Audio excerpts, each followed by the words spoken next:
वेद कह रहा है जीवन के अंदर स्वस्थ चाहते हो, कल्याण का पथ चाहते हो, अच्छा रास्ता चाहते हो, तो सूर्य और चंद्रमा के हिसाब से अपने जीवन को चलाना।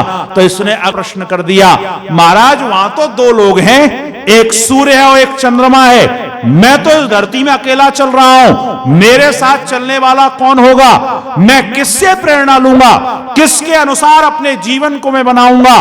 तो अगली पंक्ति में वेद ने उत्तर दे दिया, पुनर्दधता, अघ्नता, ज्ञानता, संग में मही, ये तीन लोगों का अनुसरण करना।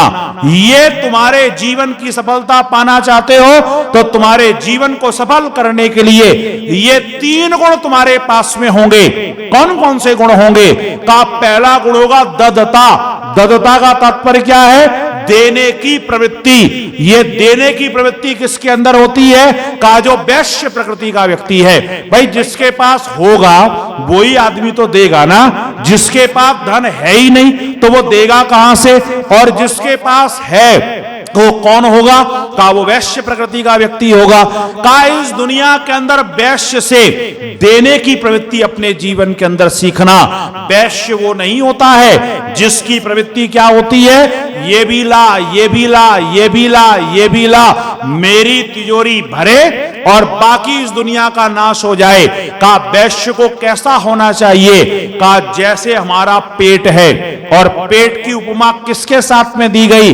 ब्राह्मणों से मुखमासित, बाहु राजन्याकृता, उरु तदस्य यद वैश्या, पद्भ्याम शूद्रो अजायता। वैश्य की उपमा किसके साथ में दी गई? का पेट के साथ में दी गई। भोजन करते हम हैं, और जिस समय भोजन करेंगे तो ये छत्री है, ये छत्री क्या करता है? रोटी का कौर तोड़ता है। खिलाता किसको है जी?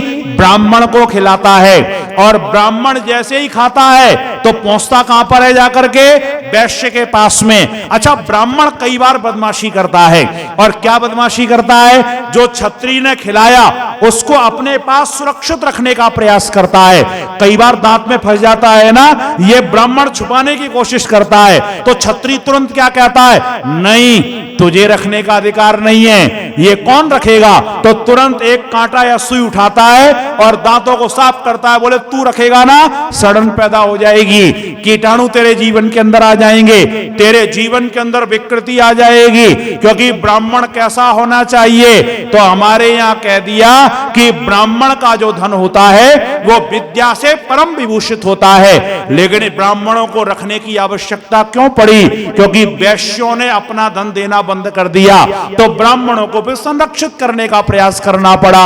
आप अनुभव करके देखिए, जैसे ही पेट के पास में पहुंचता है तो पेट क्या काम करता है? पेट जहां जहां जिसको आवश्यकता है सारे अंगों के पास समान रूप से रस पहुंचाता है। अच्छा, कभी कभी पेट भी बदमाशी करता है, और पेट क्या करता है? जो भी उसके पास पहुंचा उसको आम के रूप में इकट्ठा कर देता है, और जैसे ही इकट्ठा कर दिया तो पेट में फिर क्या होना प्रारंभ हो जाता है?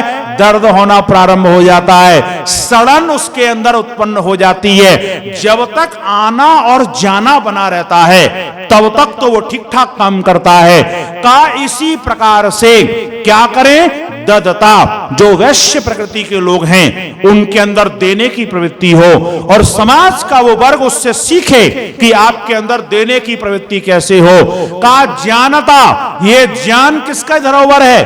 का ब्राह्मण की धरोहर है। का ब्राह्मण से आप ज्ञान की प्रवृत्ति सीखना, वैश्य से आप देने की प्रवृत्ति सीखना, और क्षत्रिय से कौन सी सीखना? अघ्नता, रक्षा करने की प्रवृत्ति सीखना। अर्थात आपके जीवन के अंदर जब ज्ञान की पराकाष्ठा होगी, आपके जीवन के अंदर रक्षा के गुण आएंगे। आपके जीवन के अंदर जब देने की प्रवृत्ति होगी तो आपके जीवन की विशेष उन्नति हो जाएगी। और यही तो आचमन मंत्रों के अंदर हम कहते हैं। क्या कहते हैं? सत्यम यशा शीरमयी श्री शयताम स्वाहा। हे परमेश्वर, मेरे जीवन के अंदर ब्राह्मण का सत्य प्रदान करना, क्षत्रिय का यश प्रदान करना और वैश्य की श्री प्रदान करना। वैश्य धन कमाता है लेकिन उस धन को रई और श्री के रूप में परिवर्तित करता है। वेद ने कह दिया इस दुनिया के अंदर 3 प्रकार के धन हैं। एक तो धन होता है, धन का तात्पर्य क्या है? हमने कमाया और अपने उपयोग में उसको खर्च कर दिया, इसका नाम धन होता है। हर समझदार आदमी क्या करता है? जितना कमाया उसमें से कुछ ना कुछ बैंक बैलेंस जरूर रखता है आपत्ति के समय के लिए। वेद इसको रई नाम से कहता है। लेकिन एक तीसरी चीज होती है, हमने कमाया और परोपकार के अंदर खर्च कर दिया। कौन सी भावना के साथ में? अगले जन्मों के लिए मेरे ये काम आने वाली है। और जैसे ही परोपकार में खर्च करोगे, वेद उसी को श्री कहता है। और आप याद रखिएगा, धनवान हमारे यहाँ कोई बहुत बड़ी डिग्री नहीं है, रईमान हमारे यहाँ कोई बहुत बड़ी डिग्री नहीं है, लेकिन श्रीमान हमारे यहाँ बहुत बड़ी डिग्री मानी जाती है। क्योंकि वैश्य ये सिखाता है मेरे जीवन में जो परिश्रम से मैंने कमाया है उसको परोपकार के अंदर खर्च करूंगा। क्षत्रिय हमको यह सिखाता है जो मेरे पास शक्ति है, युद्ध कला कौशल है, इससे समाज की रक्षा करने का मेरा दायित्व है। ब्राह्मण यह सिखाता है जितना ज्ञान मैंने अपने जीवन के अंदर अर्जित किया, जो ज्ञान मेरे जीवन के अंदर आया, उस ज्ञान से मैं समस्त संसार का कल्याण करूंगा। दुनिया के सारे लोगों के जीवन के अंदर उन्नति के काम करने का प्रयास करूंगा।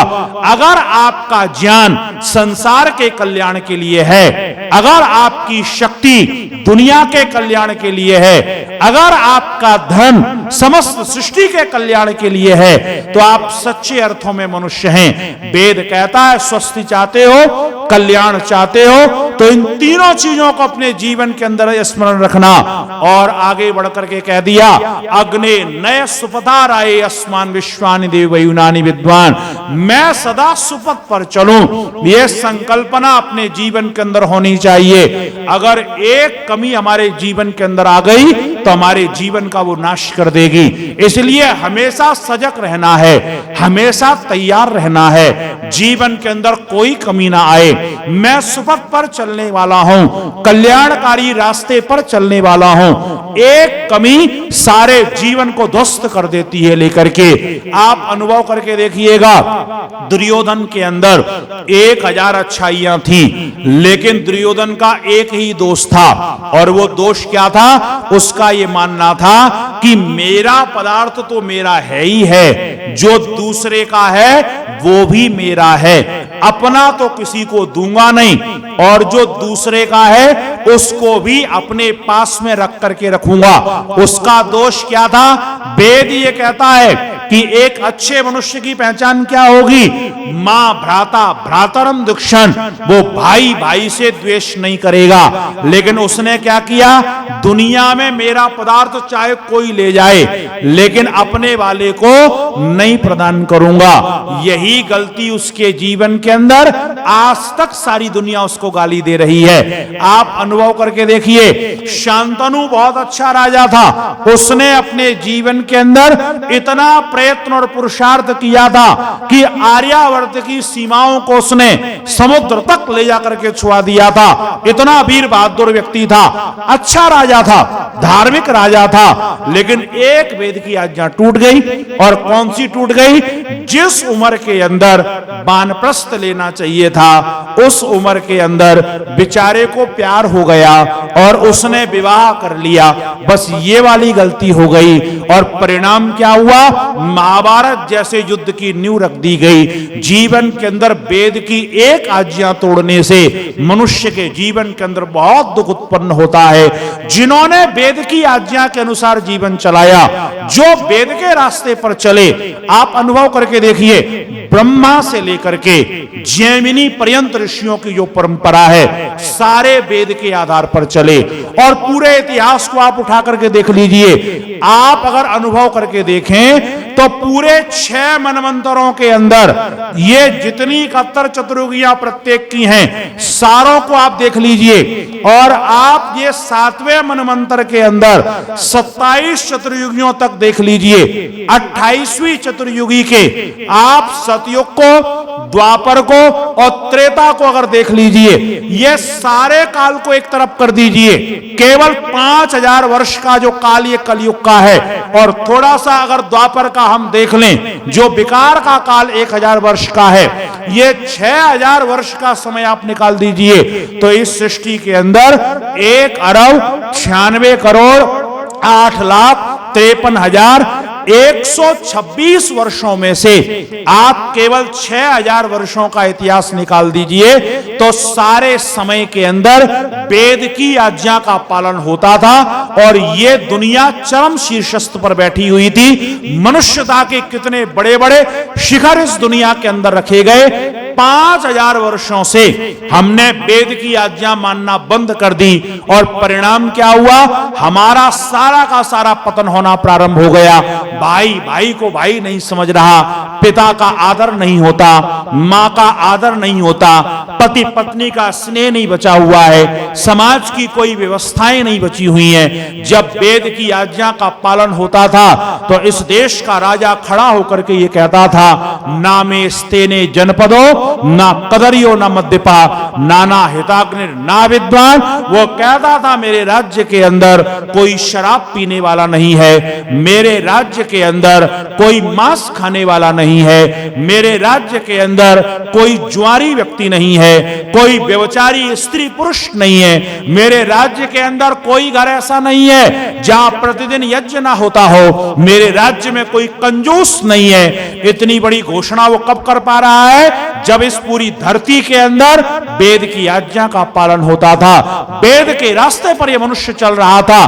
कितनी सुख और शांति चारों तरफ थी, सब कोई अपने अपने कर्तव्यों का पालन करता था। वेद की आज्ञा का जैसे ही हमने उल्लंघन किया तो ना हम स्वयं शांति से रहे और ना दूसरे को शांति से रहने दिया।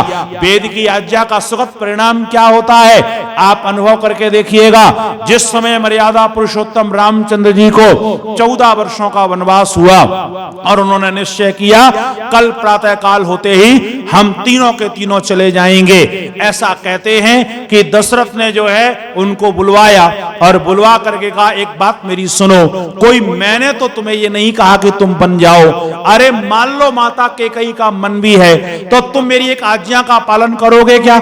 अगर मैं कोई बात तुम्हें कहूं तो मेरी बात मानने को तैयार होगे क्या?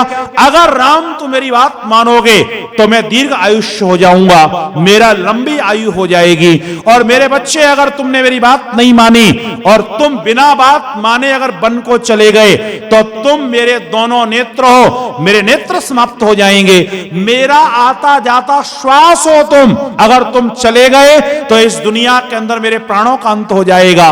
राम ने कहा पिताश्री आदेश कीजिए, जो आप कहेंगे मैं करने को तैयार हूं। दशरथ ने कहा मुझे विश्वास नहीं है कि तुम मेरी बात को मानोगे।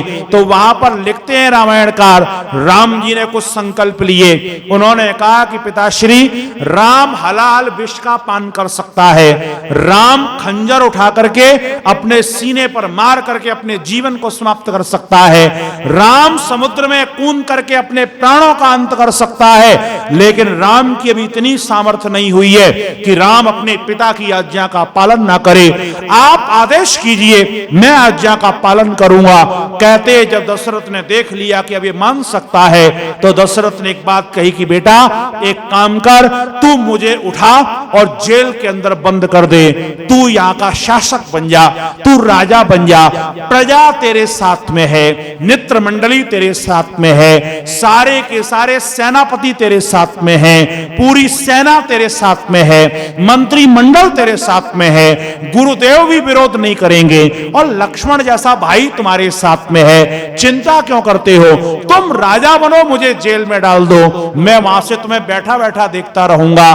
कोई मुझसे पूछे पूछेगा जी तुमने वन क्यों नहीं भेजा, तो मैं कह दूंगा जी मैंने तो कहा, अब बुढ़ापे में किसका बच्चा किसकी सुनता है, मेरे वाले ने भी नहीं सुनी, थोड़ा सा अपमान तुझे सहना पड़ेगा, थोड़ा अपयश तेरा होगा।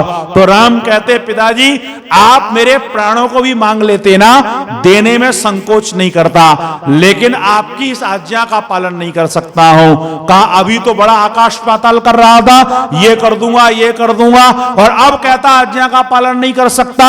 तो राम ने एक चीज कही पिताजी आपकी जो ये आज्ञा है ना ये वेद के विपरीत है, और अगर आज मैं आपको जेल में डालूंगा कल को मेरे बच्चे मुझे जेल में डालेंगे, हमारे कुल की परंपरा बन जाएगी कि बड़े का निरादर करके जेल में डालो, स्वयं शासक बन जाओ। वेद ये कहता है बड़े की आज्ञा के अनुसार छोटों को चलना चाहिए, ना कि छोटों को अपनी आज्ञा में बड़ों को चलाना चाहिए। आपकी बात ये मैं स्वीकार नहीं कर सकता हूं। बंधु अनुभव करके देखिए, राम जी ने वहां पिताजी की बात को नहीं माना, वेद की बात को मान लिया, परिणाम क्या हुआ, 14 वर्षों के लिए वनवास जाना पड़ा।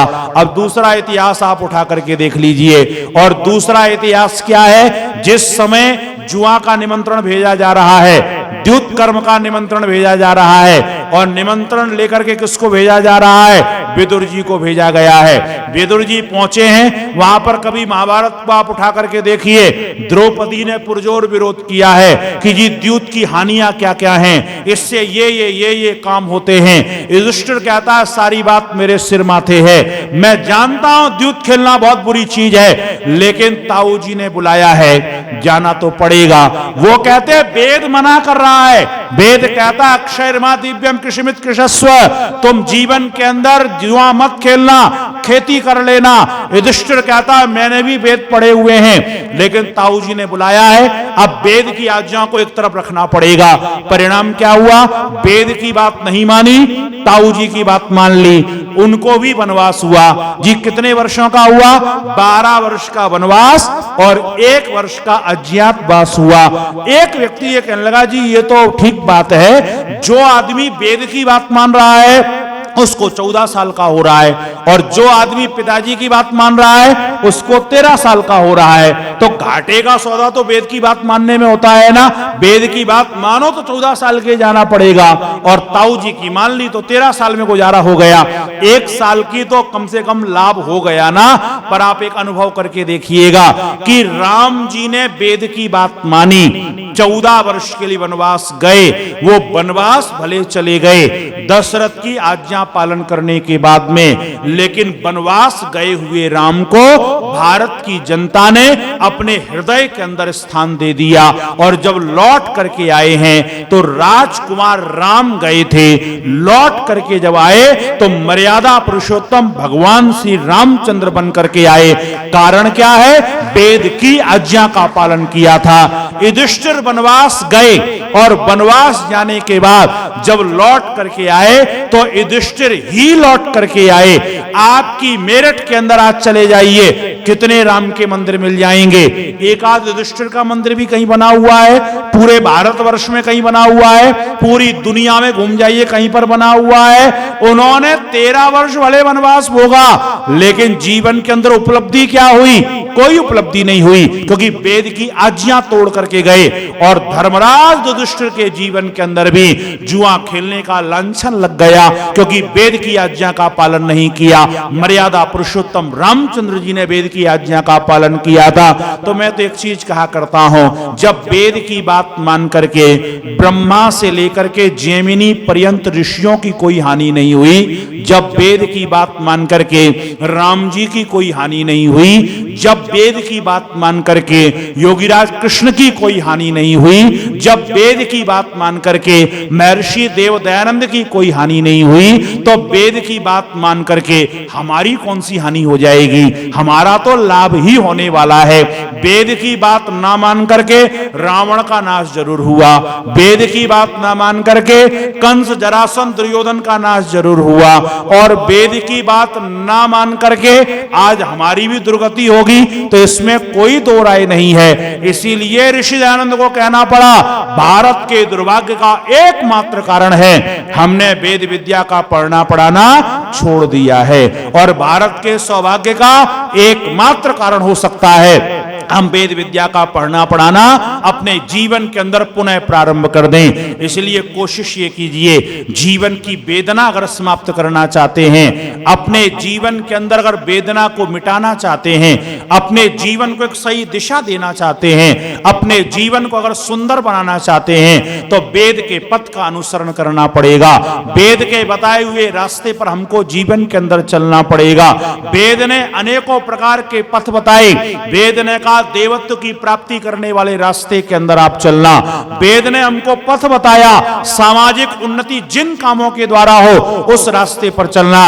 वेद ने हमको यह सिखाया, आपके जीवन के अंदर शारीरिक, आत्मिक, सामाजिक, आध्यात्मिक उन्नति जिन कामों के द्वारा हो उस रास्ते का अनुसरण अपने जीवन के अंदर करना। वेद ने हमको सिखाया, आपकी पारिवारिक उन्नति जिन कामों के द्वारा हो उन कामों को अपने जीवन के अंदर स्थापित करना।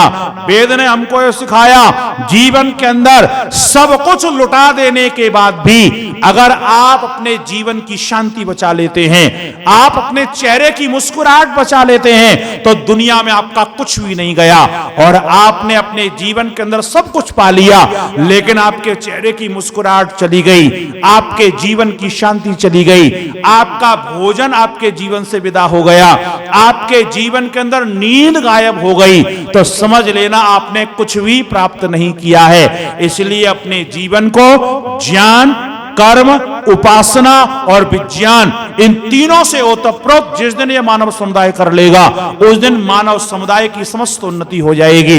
इसलिए कोशिश अपने जीवन के अंदर ये करें, अपने जीवन को उन्नतशील बनाते हुए, अपने जीवन को विशिष्ट बनाते हुए, वेद की आज्ञाओं का पालन हम करते हुए हम देव पथ के पथिक बने, जीवन के अंदर देवत्व की स्थापना करने वाले बने, अपने जीवन की असुरत्व प्रकृतियों को समाप्त करने का प्रयास करें। वेद की छोटी सी पंक्ति जीवन के अंदर धारण कर लें, अहि माभूत प्रदाकु माभूत। हम जीवन के अंदर अहि बन करके ना रहें। अहि शब्द के दो अर्थ किए गए। आचार्य व्यास कहते एक अहि का तात्पर्य बादल होता है और एक अहि का तात्पर्य सांप होता है। का एक बादल बन करके मत रहना और सांप बन करके मत रहना। अगर वेद के रास्ते का अनुसरण करना है तो बादल बनना बंद कर दीजिए। का बादल तो बड़े अच्छे हैं, पानी बरसाते हैं, का अच्छे तो हैं, लेकिन जब सूर्य प्रकाश करने के लिए चलता है तो बादल उसके रास्ते का अवरोधक बनते हैं। इस दुनिया में जब कोई अच्छा काम करने के लिए चलो और आप अपने जीवन की उन्नति चाहते हो, उसके अच्छे काम में कभी टांग मत अड़ाना। अगर आपने टांग अड़ाई, वो तोड़ पाए ना तोड़ पाए, लेकिन उसका सहायक जो ईश्वर है वो आपकी टांग जरूर तोड़ करके मानेगा। इसलिए कोशिश अपने जीवन के अंदर करना, अच्छे काम करने वाले का सपोर्ट करना। आप उसका साथ नहीं दे सकते, कोई बात नहीं, अपने मन के अंदर ये कहना ईश्वर अच्छा काम कर रहा है, इसकी उन्नति हो जीवन के अंदर, ये सदा आगे बढ़ता हुआ रहे। का दूसरी चीज, सांप बन करके मत रहना। का सांप की क्या विशेषता है? का सांप तो बड़ा अच्छा है, पूरी दुनिया के अंदर जितनी जहरीली वायु है उसको बेचारा पी लेता है और सारा विष अपने अंदर इकट्ठा कर लेता है। का वो तो इकट्ठा कर लेता है, लेकिन एक उसकी गड़बड़ी है, जब वो चलता है ना तो बोले सीधा होकर नहीं चलता है, जब भी चलेगा तो टेढ़ा होकर के चलेगा। हमारे यहाँ जब भी कोई उल्टा काम करता है ना तो यही कहा जाता है इसकी चाल चलन जो है वो ठीक नहीं है। का सांप से सीखना, चलना सीखना। लेकिन एक व्यंग्यकार ने तो बड़ी गजब की बात लिखी, वो कहता है दुनिया के अंदर जो सांप होता है वो सारी दुनिया में टेढ़ा चलता है, लेकिन जब अपने बिल में आता है ना तो बिल्कुल सीधा होकर के जाता है। का मनुष्य इतना गिर गया, ये सारी दुनिया में भी टेढ़ा चलता है और घर में आता है ना तो और ज्यादा टेढ़ा हो जाता है। कई बार बाहर तो सीधा चल के आता है, लेकिन अपने घर में आते ही टेढ़ा हो जाता है। का ना घर में टेढ़े चलना है और ना बाहर टेढ़े चलना है। अपने चाल चलन को ठीक बना करके रखना, अपने कदमों की गति को सुव्यवस्थित बना करके रखना। वेद हमें सिखाता है कि आप जीवन के अंदर प्रदाकु बन करके मत रहना। का प्रदाकु का तात्पर्य क्या होता है? जितनी त्रियक योनि वाले प्राणी हैं। कभी बिच्छू को आप देखिए, जरा स्पर्श करके देखना उसको। किसी ने पूछा, एक बिच्छू की लाइन जा रही थी, बोले इनका नेता कौन है समझ में नहीं आ रहा है, बोले इनमें से मुखिया कौन है इनका। तो किसी ने कहा हाथ लगा के देख ले, जिसको लगाएगा ना वो ही बता देगा इसमें से मुखिया कौन है। कहा बिच्छू की विशेषता होती, आपने स्पर्श किया डंक मारेगा। अगर हमारा भी ये स्वभाव है, किसी ने स्पर्श किया और हम साधारण लोगों की तरह अगर उसका जवाब देने के लिए चल पड़े तो इस दुनिया में जवाब ही देते रह जाएंगे। ये दुनिया आपको उलझाने के लिए बैठी हुई है। आप ऊपर चलेंगे, ये टांग पकड़कर नीचे खींचने की कोशिश करेगी। इससे अपनी टांग छुड़ाना और आगे बढ़ते हुए निकल करके चले जाना, क्योंकि वेद ने कह दिया प्रदाकु मां बोध, आप साधारण लोगों की तरह प्रतिकार करना अपने जीवन का उद्देश्य मत बनाइए। लेकिन जिस दिन प्रतिकार करना तो ऐसा प्रतिकार करना, देखो योगेश्वर कृष्ण का कहना है पहले लड़ाई करो मत, बिल्कुल शांत रहो, चाहे कितनी कुछ भी हो जाए, लेकिन जिस दिन लड़ाई करने पर आ जाओ ना तो सामने वाले को इतना कूटो, इतना कूटो, इतना कूटो कि सामने वाले लड़ने की 7 पुश्तों तक अपने जीवन के अंदर मां सोचे। तो वेद ये कहता है कि आप प्रदाकु बन करके ना रहें, आप अपने जीवन में अही बन करके ना रहें, सूर्य और चंद्रमा के रास्ते पर अपने जीवन को चलाएं। आप अपने जीवन में सत्य, यश और श्री के लिए जीने का प्रयास करें। आप अपने जीवन के अंदर वेद की आज्ञाओं का पालन करेंगे तो हमारा जीवन विशेष बनेगा। 100 से अधिक देशों में देखा जाने वाला भारतीय संस्कृति और ऋषियों द्वारा दिए गए ज्ञान व संस्कारों को समर्पित आर्य विचारों का प्रचार करने वाला विश्व का एकमात्र सबसे बड़ा चैनल वैदिक प्रचार।